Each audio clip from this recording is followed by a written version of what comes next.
Okay, so here is everything that I have going on with the car right now.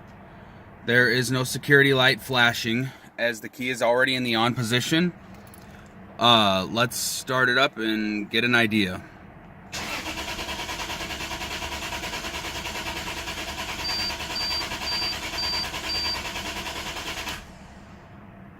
Absolutely no fire.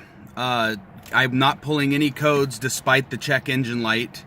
My oil lights stay on. I have just made sure that all the oil is topped off. Everything is good there. I smell the presence of fuel.